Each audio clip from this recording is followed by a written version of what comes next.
10 വർഷങ്ങൾക്ക് ശേഷം അധികാരം നേടിയ UDF ഭരണപക്ഷത്തും അധികാരം നഷ്ടപ്പെട്ട LDF പ്രതിപക്ഷത്തെത്തുകയും ചെയ്തിട്ട് ദിവസം 100 കഴിഞ്ഞിരിക്കുന്നു.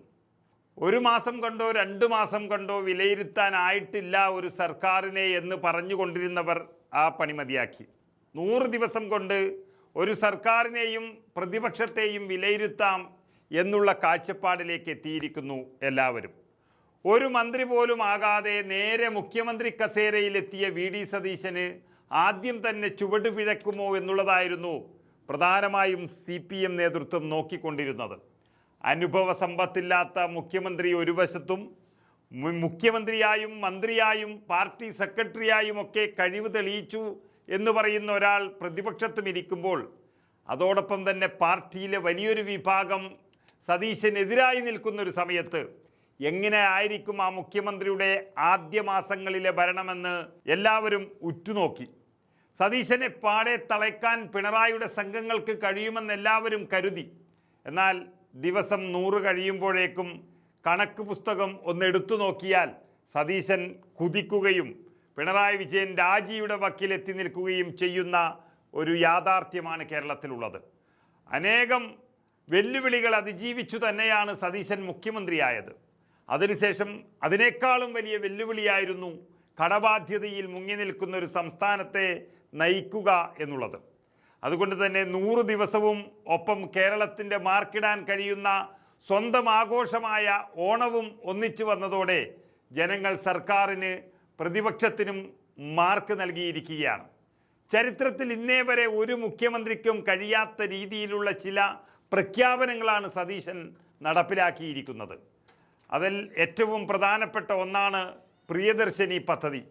KSRTC ഓർഡിനറി ബസ്സുകളിൽ സ്ത്രീകൾക്ക് സൗജന്യ യാത്രാ സൗകര്യം ലഭ്യമാക്കിയതോടെ ദിവസവും 12 ലക്ഷത്തിലധികം സ്ത്രീകളാണ് സൗജന്യമായി യാത്ര ചെയ്യുന്നത്.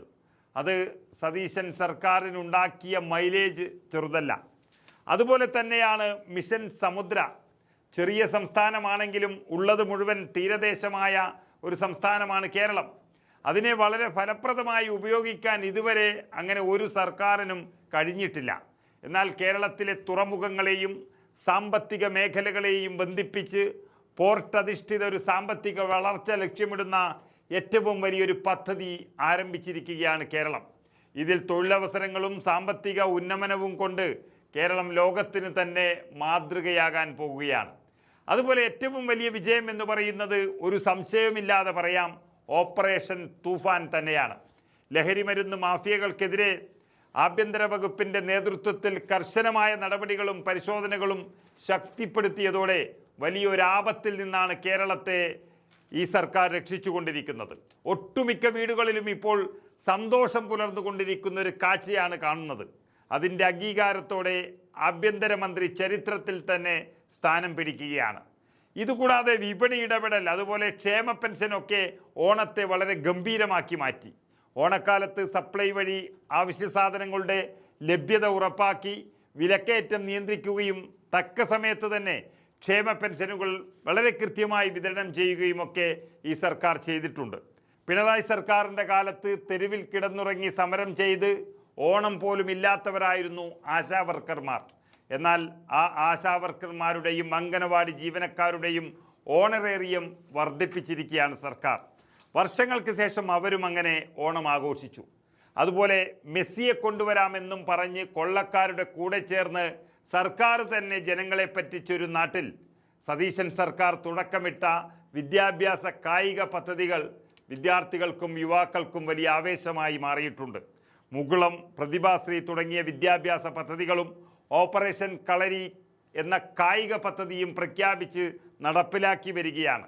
അങ്ങനെ സതീശൻ്റെ ഏറ്റവും പേരുകെട്ടൊരു ഭരണശൈലി എന്ന് പറഞ്ഞാൽ അത് സുതാര്യമായ ഭരണശൈലി തന്നെയാണ്. സെക്രട്ടേറിയറ്റ് പൊതുജനങ്ങൾക്ക് തുറന്നു കൊടുക്കുകയും മന്ത്രിസഭാ യോഗത്തിന് ശേഷമുള്ള വാർത്താ സമ്മേളനങ്ങൾ പുനരാരംഭിക്കുകയും ഒക്കെ ചെയ്തതാണ് നമ്മൾ കണ്ടത്. എന്നാൽ ഈ സർക്കാരിൻ്റെ തെറ്റുകൾ ചൂണ്ടിക്കാട്ടേണ്ടുന്ന പ്രതിപക്ഷമാണെങ്കിൽ നാണം കെട്ട് ഒരു ഭാഗത്ത് നിൽക്കുകയാണ്. കാരണം പിണറായി വിജയൻ എന്ന പ്രതിപക്ഷ നേതാവ് മുഖ്യമന്ത്രിയായിരുന്ന സമയത്ത് നടത്തിയ തട്ടിപ്പും വെട്ടിപ്പും മാത്രമാണ് ഇപ്പോൾ പുറത്തു വന്നുകൊണ്ടിരിക്കുന്നത്. ഒരു മേഖലയും അദ്ദേഹം വെറുതെ വിട്ടിട്ടില്ല. ചെയ്യാത്ത സേവനത്തിന് വരെ കൈക്കൂലി വാങ്ങുകയും വയനാട് ദുരന്തഭൂമിയിൽ വരെ കൈയിട്ട് വാരുകയും ചെയ്തിരിക്കുന്നു. പിണറായി വിജയൻ്റെയും കുടുംബത്തിൻ്റെയും വീടുകളിൽ ഏത് സമയവും ഇഡിയും പോലീസുമെല്ലാം കയറി നിരങ്ങുകയാണ്. ഏത് സമയവും ചോദ്യം ചെയ്യലും അറസ്റ്റുമൊക്കെ പ്രതീക്ഷിച്ച് തന്നെ അദ്ദേഹം നിൽക്കുന്നു. അതോടെ പ്രതിപക്ഷ നേതാവെന്ന കസേരയിൽ പിണറായി വിജയൻ ഇനി എത്ര ദിവസമുണ്ടാകുമെന്ന് അവരുടെ പാർട്ടിക്ക് തന്നെ അറിയില്ല. സമരം ചെയ്യേണ്ടതും എതിർപ്പറിയിക്കേണ്ടതുമായ കാര്യങ്ങളിൽ പ്രതിപക്ഷം പരാജയപ്പെടുകയും പ്രതിപക്ഷ നേതാവിനെ ഏറ്റവും വലിയ തട്ടിപ്പുകാരനായി ഈ സംസ്ഥാനം കാണുകയും ചെയ്യുന്ന ഒരു അപൂർവ സ്ഥിതിവിശേഷമാണ് ഇന്ന് കേരളത്തിൽ ഈ 100-ാം ദിവസം നമ്മൾ കണ്ടുകൊണ്ടിരിക്കുന്നത്. ഒരു പ്രതിപക്ഷ ഉപനേതാവിനെ വരെ നിശ്ചയിക്കാൻ പ്രതിപക്ഷ നേതാവിന് കഴിഞ്ഞിട്ടില്ല. ഏത് സമയവും തല്ലിപ്പിരിയാവുന്നൊരവസ്ഥയിലാണ് CPM-ഉം CPI-യും.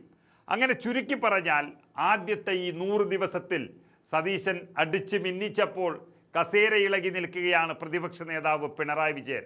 അതിശക്തമായി മാറുന്ന സതീശൻ്റെ നേതൃത്വത്തിൽ ഭരണപക്ഷം മുന്നേറുകയും എന്നാൽ ഭരണം നശിപ്പിച്ച അതേ പിണറായി വിജയൻ തന്നെ പ്രതിപക്ഷത്തെയും നശിപ്പിക്കുകയും ചെയ്യുമെന്ന ഒറ്റ കാര്യമാണ് ചുരുക്കത്തിൽ ഈ 100 ദിവസത്തിൽ തന്നെ വ്യക്തമായിരിക്കുന്നത്.